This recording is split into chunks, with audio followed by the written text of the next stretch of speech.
Senior నాయకులు ఆదోని శాసనసభ్యులు సాయి ప్రసాద్ రెడ్డి గారు, అలాగే మంత్రాలయం శాసనసభ్యులు బాలాయి రెడ్డి గారు, ఆలూరు శాసనసభ్యులు విరూపాక్ష గారు, పత్తికొండ మాజీ శాసనసభ్యురాలు శ్రీదేవమ్మ గారు, అలాగే ఎమ్మిగనూరు మాజీ శాసనసభ్యురాలు మాజీ పార్లమెంట్ సభ్యులు రేణుకమ్మ గారు, అలాగే కోడుమూరు ఇన్ఛార్జి సతీష్ గారు, డిప్యూటీ మేయర్ రేణుకమ్మ గారు, మిగతా చాలా మంది నాయకులు ఉన్నారు. మా మేయర్ కర్నూలు పట్టణ మేయర్ బొమ్మ రామయ్య గారు, ఇతర నాయకులందరికీ పేరు పేరున హృదయపూర్వక ధన్యవాదాలు తెలియజేస్తా ఉన్నాను.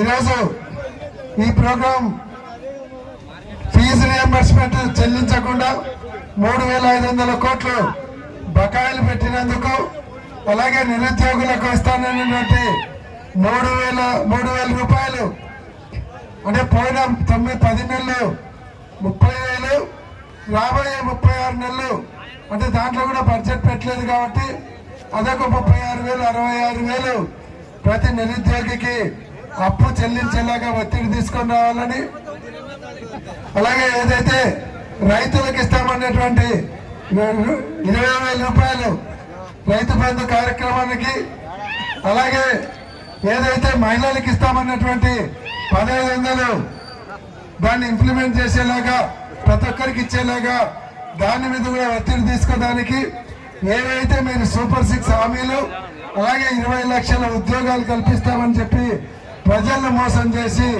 మొదటి సంవత్సరంలో కనీసం 10 ఉద్యోగాలు కూడా కనీసం 1000 ఉద్యోగాలు ఇవ్వలేనటువంటి పరిస్థితి. కాబట్టి ఇన్ని రకాలుగా మోసం చేశారు. తక్షణమే నిరుద్యోగ భృతి, విద్యార్థులకు ఫీజు రియంబర్స్మెంట్, అమ్మకు తల్లికి వందనం కింద ప్రతి పిల్లవాడికి 15,000 పోయిన సంవత్సరం ఎగరగొట్టారు. ఈ సంవత్సరం బడ్జెట్ లో కూడా తక్కువ పెట్టారు.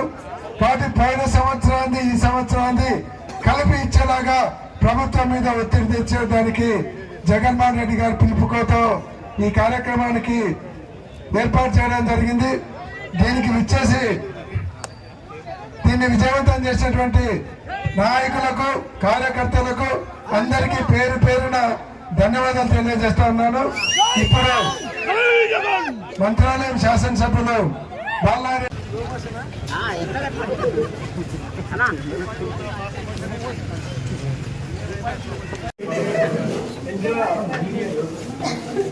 కొద్దిగా అందరూ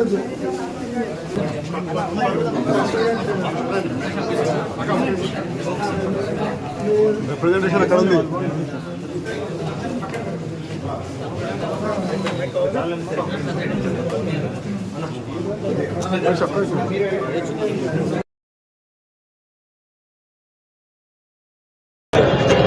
ఈరోజు ముఖ్యంగా విద్యార్థులకు, చంద్రబాబు నాయుడు చేతిలో మోసపోయినటువంటి నిరుద్యోగ యువతకు, అలాగే అమ్మఒడి ఇస్తానని చెప్పి తల్లికి వందనం చేతిలో చంద్రబాబు నాయుడు చేతిలో మోసపోయినటువంటి తల్లుల కోసం, ఏదైతే 1,500 ఇస్తానని మోసం చేసినాడో అటువంటి అక్క చెల్లెమ్మల కోసం, వాళ్ళందరూ ఏదైతే రైతన్నలకు 20,000 మోసం చేసినాడో చంద్రబాబు నాయుడు రైతన్నల కోసం చెప్పింది. బీసీ ఎస్సీలకు 50 సంవత్సరాలు దాటితే పింఛన్ ఇస్తా అని చెప్పి చంద్రబాబు నాయుడు చేతిలో మోసపోయినటువంటి ప్రజల కోసం, అలాగే ఏదైతే వైద్య వృత్తిని ఆశించి చదివి 17 మెడికల్ కాలేజీలు ప్రైవేట్ పరం చేస్తుంటే మోసపోతున్నటువంటి వైద్య విద్యార్థుల కోసం, వాళ్ళందరి కోసం ఈరోజు ఈ పోరుబాట చేయడం జరిగింది. కాబట్టి వాళ్ళందరికీ ఏదైతే మీరు ఎలక్షన్లకు ముందు ఈ వర్గాలకన్నిటికీ హామీలు ఇచ్చినారో ఆ హామీలన్నీ నెరవేర్చాలనేది మేము ప్రధానంగా డిమాండ్ చేస్తున్నాం. అన్నిటికంటే ముఖ్యమైనది నిరుద్యోగ భృతి. మీరు ఈ 10 నెలల 30,000 వచ్చే సంవత్సరం కూడా బడ్జెట్లో పెట్టలేదు కాబట్టి అదొక 36,000, మొత్తము 66,000 నిరుద్యోగ యువతకు మీరు అప్పుండారు. అది వెంటనే చెల్లించే కార్యక్రమం ఈ బడ్జెట్లో పెట్టాలని మేము డిమాండ్ చేస్తున్నాం. రెండోది 17 మెడికల్ కాలేజీలు మెయింటైన్ చేయలేక ప్రైవేట్ పరం చేస్తామంటున్నారు. 17 మెడికల్ కాలేజీలు మెయింటైన్ చేయలేని వాళ్ళు 26 జిల్లాలు ఉన్నటువంటి రాష్ట్రాన్ని మీరు పరిపాలించడానికి మీకు అర్హత ఉందా? ఒక నారాయణే 70 మెడికల్ కాలేజీలు మెయింటైన్ చేస్తున్నాడు. ఇంతమంది ఐఏఎస్ ఆఫీసర్లు, ఐపీఎస్ ఆఫీసర్లు, ఐఏఎస్ ఆఫీసర్లను పెట్టుకొని 17 మెడికల్ కాలేజీలు మెయింటైన్ చేయడం చేత కాదు, మేము ప్రైవేట్ పరం చేస్తున్నామని చెప్పుకోవడానికి సిగ్గు లేదా? నీ 40 సంవత్సరాల మీ అనుభవం ఏమైంది? గాడిదలుగా నీకే. కాబట్టి మీరు 17 మెడికల్ కాలేజీలు మెయింటైన్ చేయడం చేత కాకుంటే ఈ రాష్ట్రాన్ని పరిపాలించడానికి మీకు అర్హత లేదు, రాజీనామా చేసిపోండి. లేదంటే 17 మెడికల్ కాలేజీ గవర్నమెంట్ తరఫున ఓపెన్ చేయండి.